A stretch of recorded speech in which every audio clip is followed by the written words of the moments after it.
you don't really know, is this an all-consuming thing that takes 24 hours a day of your time, or can it be managed alongside another source of income, another job at the time? So if you are a bit strapped for time and you can't have the luxury of spending hours working on a dropshipping business to get it set up, you have to be more deliberate, more intentional with the hours that you can dedicate to setting up a business.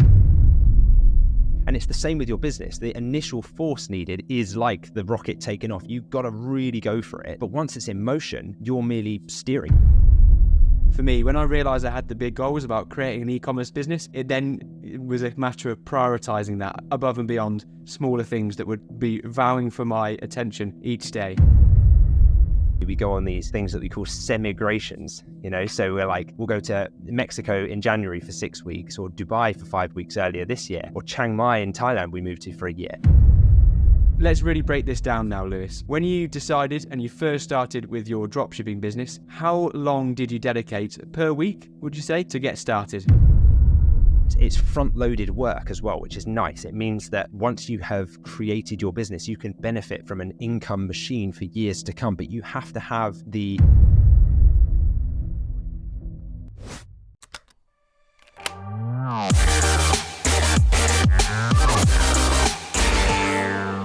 Have you ever found yourself trapped in a 9-to-5 job, dreaming of a way out, but you keep hitting a wall, feeling like you don't have the time to start up an e-commerce business on the side of a full-time job? It's a story that many of us can relate to, and in today's episode, we're going to dive deep in to understand how long does it actually take to start a dropshipping business. We'll talk about how long it took Lewis and I, and we'll find out how you can carve out the hours in your day to dedicate to building a business so that you can escape the 9-to-5 job that you're in at the moment. So if you've ever questioned whether it's possible to carve out the time for building an e-commerce business while still running and working a full-time job, this is the episode for you. Firstly, Lewis, there's lots of hearsay about how long it actually takes to start a dropshipping business, but can you really delve into that time dilemma that a lot of people face when they're considering starting a new business? Absolutely. Yeah, I recall the days when I was first setting up my very first dropshipping venture, and there's that initial anxiety around, will I have enough time? Is this something that I'm going to be able to balance with the job? And so that was definitely front of mind for me when I first started, because as someone who hadn't been in business for themselves previously, you don't really know, is this an all-consuming thing that takes 24 hours a day of your time, or can it be managed alongside another source of income, another job at the time, so that eventually it becomes your full-time profession? But can you do the two initially? And the truth is that time is a flexible construct, right? What one person accomplishes in 10 hours doesn't necessarily mean that another person would take 10 hours. Maybe they could do it in just 5 hours, given the right work ethic, determination, strategy, lack of distractions, and I think strategy probably being the key one there, because sometimes it takes a lot longer if you're trying to piece together everything yourself, right? But if you have a strategy laid out in front of you, you can condense that learning time and the cost of getting up and running into a much shorter time frame and a much lower cost, but cost both in terms of financial cost, but also the time cost, because that's the biggest currency of all for us. So the first thing I did was I had to just have a look at my setup, my day-to-day life, and just have a real candid talk with myself and think, how many hours can I realistically dedicate weekly to getting a business up and running? So I reviewed the time that I was currently spending in the day on, at my job, but also the downtime that I was spending maybe doing less productive things. So social media browsing, or watching stuff on YouTube, or watching things on Netflix in the evenings. And I was able to find that time immediately, because I remember there was a period of time while I was still working in the job that I'd have to be on conference calls from 9 a.m. at my job, right? So there was like a Teams meeting, say at 9 a.m. So I thought, okay, well, I have to be doing that. And I wanted to give my job its all during working hours, because they were paying me, they deserve that, right? So they deserve 100% of me during that time. But I had hours before my working day that I thought I could still use that to my advantage. So I would get up at 5 a.m. I'd still find time to go to the gym or go for a run. And there was a hotel local to me that had a gym in it, which I used to go to. So I used to go there really early. It was a 24-hour gym, so I could go and get access to it straight away early in the morning. And then after, say, an hour of exercise in the morning, I would then spend the next 3 hours from, say, 6 a.m. till 9 a.m. working in the hotel lobby, get a coffee, and just work through my business priorities. So the early days of setting up my very first business. Now, it's like a life hack, isn't it? Because most people wouldn't even be awake at that time in the morning. And if they were, they're certainly not thinking about how they build for their future. They're thinking about, I've got to go to work, I've got to get on a train, I've got to get in a car, go and commute. And so I didn't have the luxury of saying, I'll get distracted and, maybe I'll have a little look at the email inbox and let that kind of dictate what I do, like many people do in the 9-to-5 jobs. Instead, I'd have to write down the 3 biggest priorities that I had in my business for that day and just tackle them head on, one by one, so that it wasn't overwhelming, but it was extremely focused work, right? So one of the things that I had to do early on was hire somebody on Upwork.com to upload all of the products from the suppliers that I had signed on the previous day's lunch break when I called them during working hours, because you can't call suppliers at 5 a.m. So I couldn't really use that time before work to be calling suppliers, but I could do that during a lunch break. So I had the suppliers, I'd had hundreds of products ready to go, but I didn't have time. And I didn't feel that 3-hour window of time before work was a good use of my time to be uploading products, right? So I thought, no, I can put some money towards this. I was earning money from my day job. Another thing would be to upskill myself on Google and Facebook ads so that I could get my ad campaigns up and running and making sales. So really diving into training on that, step by step, figuring out how do I set one of these things up? What are the metrics I need to be optimizing for? So that, because I knew that once that machine was up and running, that would become my new income source. That would be the thing that generated me and my business money. And therefore, eventually, the big plan of being able to step back from my 9-to-5 could unfold.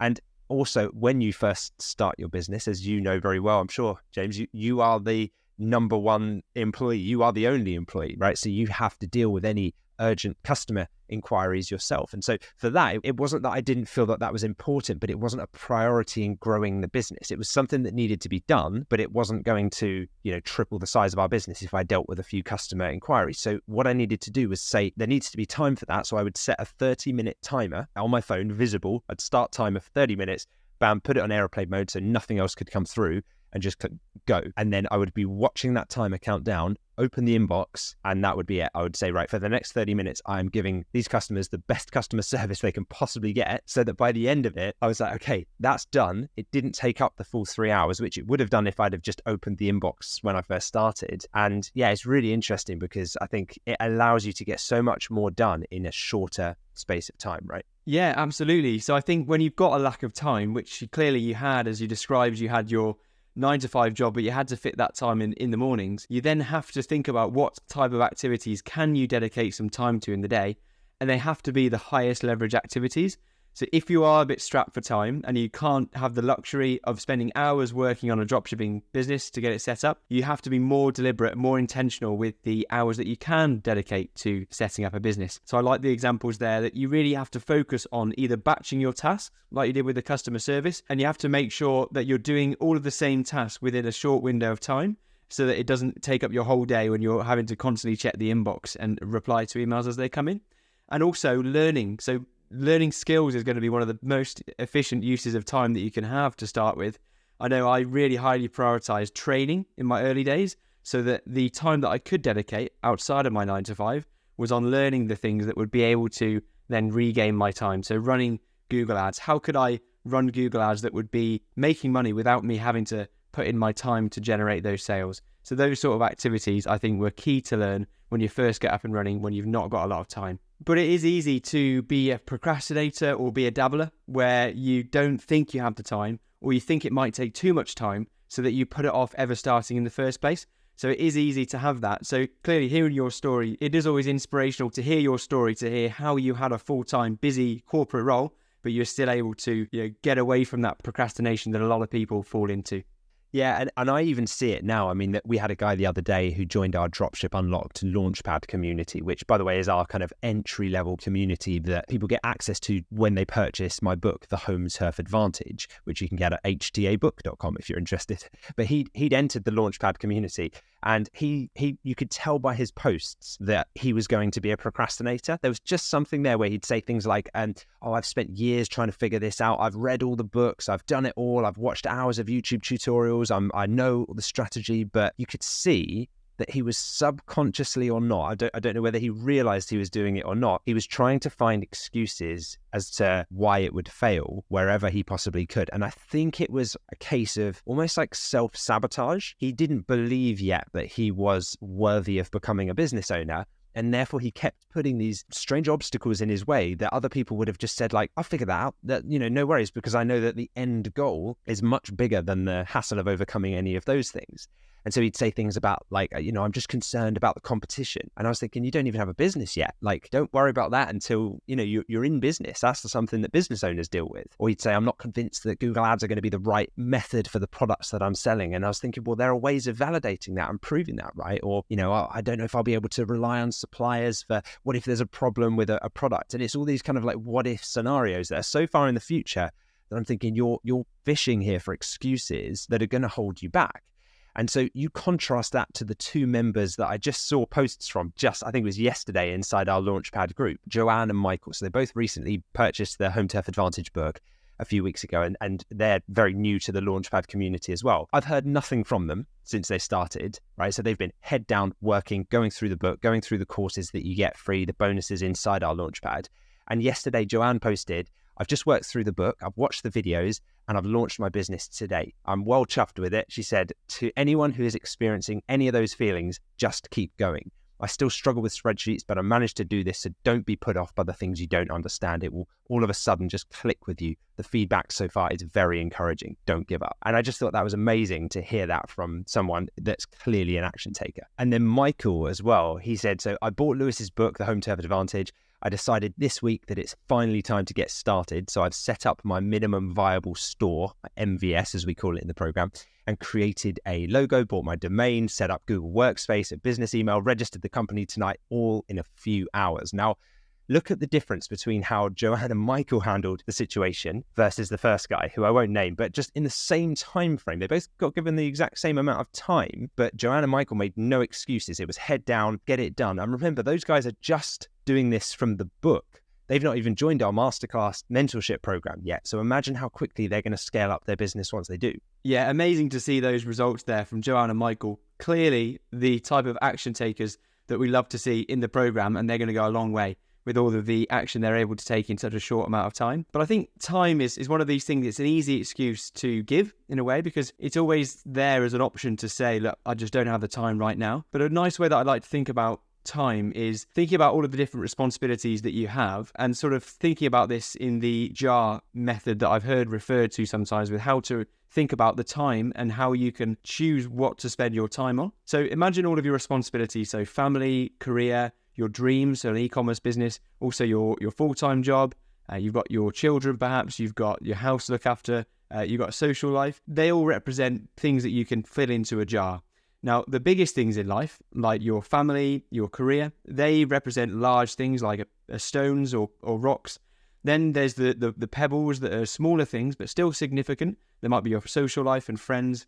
And then it comes down to things that are like sand. And they're the really small things that you get caught up in doing each day by day. Something that resonated with me is if you prioritize all of the small things that you do first, and that's like filling up your jar with sand initially, you'll then find that you don't have space to fill that jar up with any rocks or pebbles, because you've already filled it up with sand. Whereas if you really focus and prioritize the things that matter the most to you from the start, and you fill up your jar with rocks or pebbles from the start, you can then fill up the sand around that, and you'll find that you'll be able to fit so much more into your life if you focus on the important things first, and then the less important things, they come afterwards. So think about that when it comes to how to use your time. Instead of using it as an excuse, it comes down to a bit of a method of prioritization, or at least it was for me. When I realized I had the big goals about creating an e-commerce business, it was a matter of prioritizing that above and beyond smaller things that would be vowing for my attention each day. So let's really break this down now, Lewis.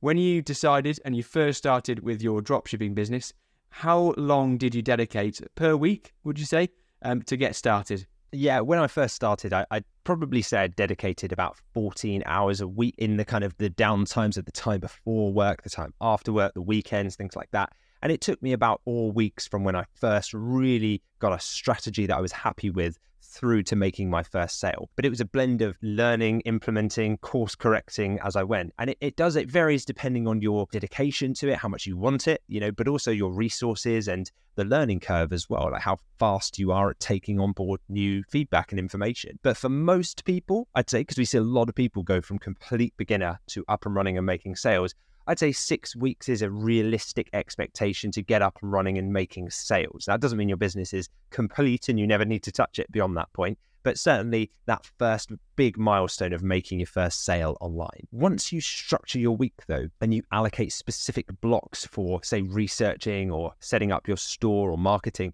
you can then stick to that 6-week schedule. And it's a little bit like, if you think about that first 6 weeks, it's like you're playing a strategic board game, right? You want to set yourself up for success in the long run. Imagine you're playing Monopoly and you're working your way around the board. You're accumulating all these properties and these assets in each of the weeks, right? So it's like in week 1, we're helping you set up your limited company, your business bank account, the legalities, the fundamentals so that you are set up correctly in business. In week 2, it's about researching and selecting your validated niche using our system. Week 3, we help you build your professional store, your MVS, so that then in week 4, you can use our supplier contact scripts that we give you so that you can get your suppliers signed. And then in week 5, we'll talk you through how to set up your ad accounts, your campaigns, so you can start making those sales with suppliers who offer next day delivery to customers.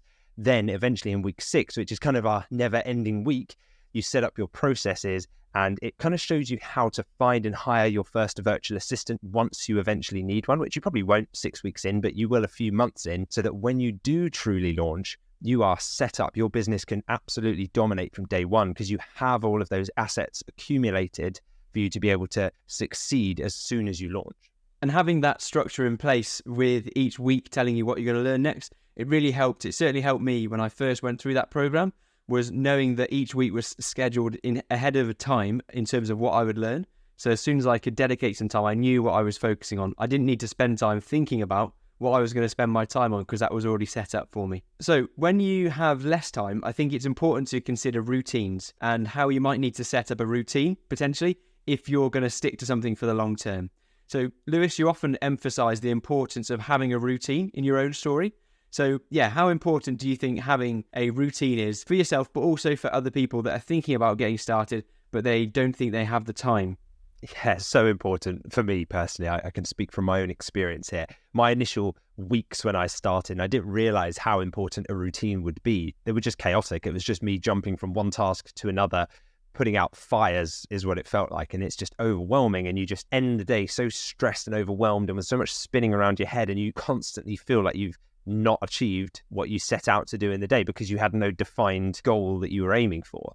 And so establishing a routine really changed the game for me. It was a routine that translates to consistency. And then obviously consistency breeds results in the long term. So it's not just about putting in the hours for the sake of it and letting the inbox guide your day and your actions, but it's doing so in a really structured manner. So I started by allocating dedicated business hours and just remained consistent to it, which isn't something as an entrepreneur that comes naturally, especially as you've transitioned away from the 9 to 5. You're not looking to try to create another 9 to 5, but that I think it's really important to have that working day kind of bookended and make sure that you do then have that downtime that's separate from it. Otherwise, you can just remain on 100 miles an hour all day and your brain's just spinning out of control. So over time, you adjust your routine to work in the way that works best for you. I remember at my old job, the routine was kind of, even when I wasn't an entrepreneur, I would batch my emails and no one would do that at work. Yeah, most people would turn up, open the inbox and be like, okay, like drip feed in, inbox, email. And that kind of dictated what they did with their day. But mine was like, okay, well, what projects have I got to do today? I'll check the inbox as soon as I start in the morning, maybe 10 a.m. Again, set a timer, 30 minutes, go through it, bam, reply to all emails. And then I would just close the inbox, get on with whatever projects I had. And then maybe 4 p.m. that day, I'd check emails again. So no one ever had to wait longer than one half of a working day to receive a response. And so I think that's the thing that I did in my working day when I used to work a job. But when I first started my own company, for some reason, I fell into the same trap that I had initially in work, where I just got lost in the busy work.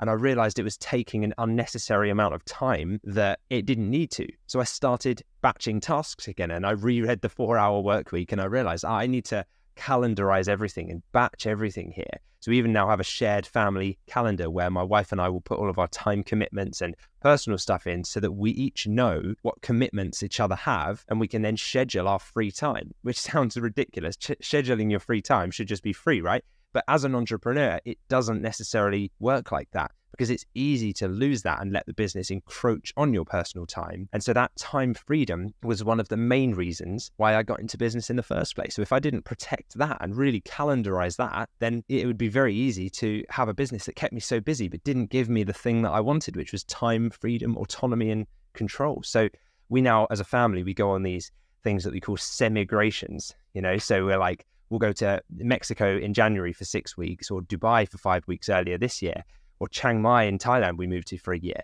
And it's amazing to go and immerse yourself and discover this new culture, which you can with a business like this. But when I first arrive, it's chaos. It's like, okay, I'm jet lagged, there's new weather, it's really hot, I'm in a new environment, I don't know where to work from. It throws my routine out the window, and I'm so unproductive for that very first couple of days. But I just give myself a chance now, and I realize, hey, it's because it's a new environment. And eventually, once I have my office and I have my favorite coffee shop and I get into the swing of it, I find a nice gym or a running route, I can get more done than I would have ever done in my 9-to-5 job, because I'm really intentional with that time.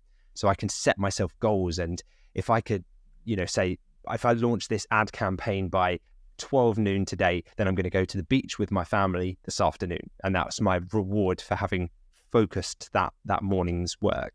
Or if I could optimize this email campaign that I've been working on for one of my stores, then I'm going to take our family out for dinner to this really nice restaurant tonight. But until then, it's about the email campaign, get it done. So I can go there and enjoy that time, knowing guilt-free that I've finished what I needed to do that day. So I think it's really important, certainly for me, to define the reward up front and then just work towards it, and two really good books around this kind of cycle and how this works that I'd recommend reading are The Power of Habit and also Atomic Habits, really good for developing routines and habits.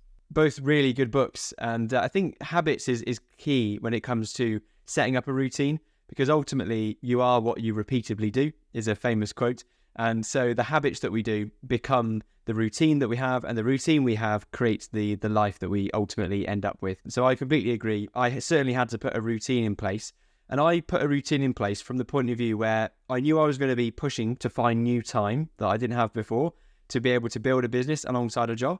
So the importance of a routine became being able to find time, but also making sure that I didn't neglect time where I had downtime. You might fall into a trap where you feel like, right, if I'm going to have to start a business alongside a 9-to-5, it might then take up everything. And you've got no time for any off time afterwards. But it's really important, it certainly was for me, that I had some time, at least a couple of hours, and more at the end of each day, to completely unwind, to completely shut down, make sure that I wasn't doing anything related to work or my business, so that I could then come back refreshed and hungry to start the next morning. I think it's easy to fall into that trap of trying to do too much. But if you have a routine and you set some time where you know you're going to be completely off, then that will make you be able to continue with a routine for the long term. And that's ultimately where the best goals and the best wins are achieved. So everyone talks about the hustle in the beginning when you first start a business. And I think it's true. It certainly was from my story as well, in terms of how much time it takes up front is more than it actually takes on an ongoing basis once you've got the business set up. So Lewis, how does the time commitment change from when you first set up a business compared to when you've got the business up and running already? Yeah, once you've actually got it up and running. I mean, that initial push is intense. Don't get me wrong. I won't sugarcoat it. Once the systems are in place, it becomes a lot easier. But that first bit is difficult. So it's nice once you get to that point where your workload does become more about just maintenance and scaling and, the really fun stuff, as I call it. But it reminds me, I was watching YouTube videos yesterday with my toddler. We were watching the SpaceX rocket launches, right? Because he's loving rockets at the moment. So I was like, okay, I'll search for some of those. We're watching some of those enormous rockets leave Earth's atmosphere, right? And it kind of reminded me there's so much power and force, when they're like the jet flames come out the bottom and it's just like this enormous amount of thrust that the rocket's just using to get out of the atmosphere. The requirement of force to leave Earth's atmosphere is incredible. But once they're there and they're out of Earth's atmosphere and they're in space, it doesn't need anywhere near as much force. It just kind of maintains its velocity, right? And so it's up and running. And it's the same with your business. The initial force needed is like the rocket taking off. You've got to really go for it. But once it's in motion, you're merely steering. You're just course correcting and directing it and allowing that momentum to continue your progress. It's front-loaded work as well, which is nice. It means that once you have created your business, you can benefit from an income machine for years to come, but you have to have the delayed gratification and realize that the benefits that you'll realize come at the end of the hard work of the front-loaded part. So I just came back from a mastermind in the last few days, and early on in my entrepreneurial journey, I would have been totally overwhelmed by the amount of incredible things that I learned there. It was like so much good value and overwhelming information that I would have just, if it was just me, I would have thought, man, I don't know how I can do this on my own. Like it's overwhelming to the point where you probably wouldn't even do a lot of it. But now that I know that we have momentum as a business and that my job as the CEO is to cast the vision and to help enable team members that are most capable of each particular project to run with that project and to lead it and to empower them to bring it to life, it's amazing because I can't do it all myself. I've admitted that. But as a team, we can now achieve incredible things. And it doesn't start out like that. Initially, you are wearing all the hats. But I know what I would rather have. It's the end result of having that momentum. You've just got to get through that first launch. Yes, and I can completely resonate with that, Lewis, as well. So when I first started my business, there was an intense push to get started. And it was a period of time where I had to really push. And I was telling people around me that there was a period of time where I really had to go for something that I really believed in. And I'm so glad I did, because if I hadn't gone through that initial push phase, I wouldn't have seen the benefits that had come from this down the road. So I would never have got to a position of a business where now I only need to monitor the business. You know, I can work on it from half an hour a day or less and still generate the same amount of income. It's just initially, as you say, it's front loaded and you have to put the work in to build it, and then you can enjoy the fruits of your labor once it's up and running and generating an income for you. But it is tough. And I think when you are already a busy person, it's hard to even commit to the fact that you can dedicate more time to something, especially when it's building a business. It's easy to fall back and decide that you don't have enough time. But I'm so glad that I never fell into that. When all of those thoughts were telling me, look, you've got a 9-to-5 job already, you've got lots of things to do outside of work as well. And yet I'm so glad I didn't just fall into that trap, which it would have been easy to have done, and never started a business. And I really regretted not being able to do that. I think a good analogy that I like to refer to when people think about time and not having enough time now, but they think they might have enough time later, is imagine you have a glass, and every morning that glass that represents your day, it gets filled up with water, and to the brim every morning. And the water represents the amount of time you have in that given day. And I think a lot of people imagine that glass is going to get bigger and bigger each day, but every day the glass size and the amount of water in it stays the same. So you have to think about it differently. To realize that you have enough time, you either have to pour some of the water out that you're using unwisely, or you need to start drinking the water and using the time more wisely. And that's when you can start to think about having the same amount of time that you'll always have. And there'll never be a day where you'll have more time, or there'll never be a time that comes that suddenly you've got all this free time. Instead, you need to think about the time that we all get given. We all get 24 hours in a day. And I realized that I had to use that time as wisely as I could to get to the position that I wanted to get to. So when it comes to time management, there's also a lot of tools that are out there. So Lewis, can you dive into a little bit about the tools that you use in order to be efficient with your time so that you can really run and grow a business while having lots of other responsibilities as well? Yeah, I've tried and tested various tools along the journey. I'd say that the big one is Shopify, of course. You know, that's the lifesaver that we've built all of our e-commerce stores on, and I know all of our members have as well. You can even get a free 3-day trial of Shopify and then £1 per month for 3 months if you head over to dropshipunlocked.com/Shopify and use that link to sign up. You can get that offer. But later on, things like Zapier to automate a lot of quite simplified and actually quite complex task flows as well. That can be a really good tool as well. Now that we have artificial intelligence, tools like ChatGPT or Claude or Google Bard, these all make certain tasks that would have been very manual in the past far quicker than they used to be as well. So really leveraging technology is important because it's your biggest ally in saving time and ensuring efficiency. So just start with a comprehensive platform like Shopify. It has 90% of what you'll need to get one of these businesses up and running. And then as you scale, integrate tools that address specific needs along the way. And we're so fortunate today that the tools that are out there are improved, and they're much better now than they ever were when I first got started with the business. In terms of being able to save our time and doing a lot of the work that's repetitive, is now done for you with various automation tools that we can employ. And of course, they're all covered in your book and also inside the Dropship Unlocked Masterclass. which is all of the different tools that we use to make sure we can grow a business in a as time efficient way as possible. But the tools, as you say, they reveal themselves. You don't need to know all of the tools that are going to make it efficient for you right now. I think if you just get started and you'll learn which tasks are repetitive and which tools are out there to make your life easier, and then you can just pick up those tools and add them to your arsenal as you work your way through the business. You don't need to have all the answers straight away. So it's a big objection that a lot of people have, Lewis, is that I don't have enough time to start a business. And it really hurts me to see and hear a lot of people say that when they have big dreams and they want to get away from the 9 to 5 that they're in, and they want to have an e-commerce business that allows them the financial, time, location freedom that they really desire. But they just say, and they are always saying to themselves, that they just don't have the time to get started, and it holds so many people back. So I think there might be some listeners that can resonate with those thoughts, and they might be telling their friends or family that those are the sort of thoughts they have as to reasons why they can't start their own business. And so how would you overcome that objection? If somebody says to you, I would love to start an e-commerce business, but I just don't feel like I have the time. Yeah, I mean, I've faced that objection myself, especially when you're balancing the 9 to 5. But here I am today. I've managed both of those successfully and eventually exited the 9 to 5 world, and now a multiple business owner. So it's definitely possible, but it's about actually not having time. It's about prioritizing the time that you do have. It's that financial freedom and entrepreneurship truly matter. And if you believe that, and you believe in the result and the goal that you're aiming for, and the reason why you're doing it is strong enough, you'll find the time. Remember I said about using 3 hours every morning before I even started work at 9? You will find the time, whether it's mornings, evenings, lunch breaks, weekends, whatever for you, you will find the time. And when people say, but I don't know, it's just really difficult and I just don't feel like I have the time, it's going to be tough.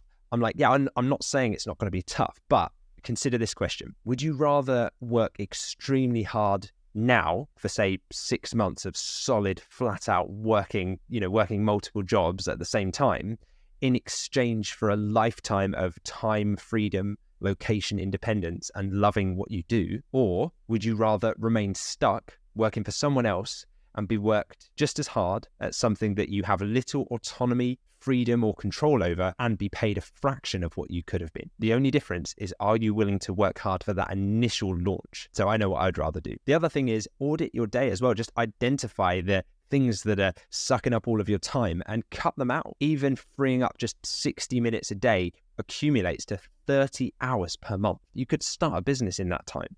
Now, if you want to follow a step-by-step guide to build your dropshipping business, then you can pick up a copy of my book, The Home Turf Advantage, from htabook.com. This will provide you with the exact steps I took that you can implement within 6 weeks. Just a quick heads up, if you'd like to share your questions, stories, successes, or challenges, you can email us directly at podcast@dropshipunlocked.com. And you never know, we might even feature you on the next podcast episode.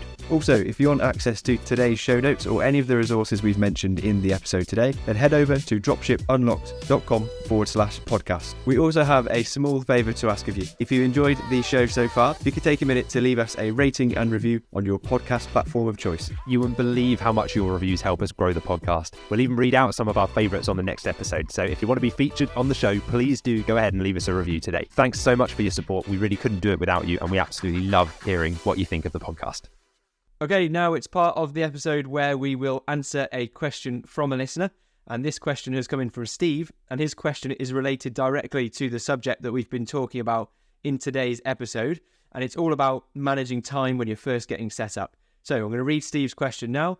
He's left his question by posting something inside the Dropship Unlocked Launchpad community, which is a community of entrepreneurs that are building dropshipping businesses who have purchased Lewis's book. So if you want to join that community as well, then all you need to do is purchase Lewis's book at htabook.com. That's exactly what Steve has done. So let's read out Steve's question now, which is just down here, which I'm going to read out. So Steve has asked, I'd be interested in hearing how you suggest for people to respond to customer phone calls when they have a full-time job and this e-commerce business is their side hustle. I know there's various options such as transcribing voicemails or using a VA, but I'd be interested in a discussion about the pros and cons of different strategies in order to answer customer calls effectively while having a full-time job. Yep, absolutely happy to help with that one. So thanks for your question, Steve. ultimately you can set the hours that you work and respond to customers. So initially, we'd recommend that you set up a phone line using a system we use called Circle Loop, so that you can advertise a professional phone number to your customers. So you're not using your mobile number or anything like that.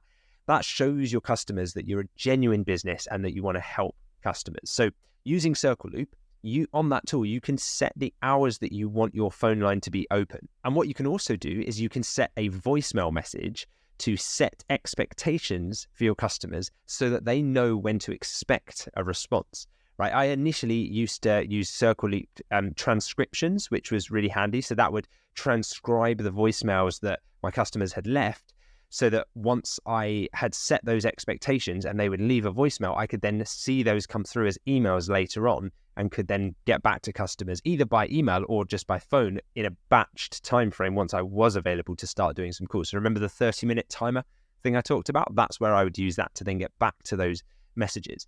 But it's all about communication. Try and batch it, but be proactive. Manage those expectations. Make sure they know. If you say it might take us 24 to 48 hours to get back to you, if you need a faster response time, send us an email. Or even better, go to our frequently asked questions page where we've already probably answered the question that you have. Now, eventually, a virtual assistant is going to be a wise investment because it'll probably cost you somewhere between £400 to £600 per month. And that's what we'd recommend once you're up and running and once you're profitable. Until then, focus on managing expectations, creating a comprehensive FAQ page and making sure that you get as many chatbot responses into whatever chatbot tool you're using. And I mean, there is even some great AI tools now that can take on the role of a customer support advisor through live chat support on your site without even having to have a human present. Now, if you want to use the tool that we use for a free 7-day trial of the phone system that we use for all of our stores and all of our members do as well, then you don't even need to enter your card details. You just head over to dropshipunlocked.com/circle. Perfect. Thanks so much, Lewis. Loads of information there about how to manage that situation while you're in a full-time job. And we've also received a review recently from Mercy, and Mercy's review is so good, we wanted to highlight it on an episode. So thank you so much, Mercy, for reviewing. Your support of the podcast is amazing to see. So we'd love to share your thoughts on the podcast. So Mercy actually emailed us. So she emailed podcast@dropshipunlocked.com, and she said she's finally listened to all of the podcast episodes of the Dropship Unlocked podcast. I must say how grateful I am to both of you for sharing your knowledge and success with us. I'm working on starting my own business very soon.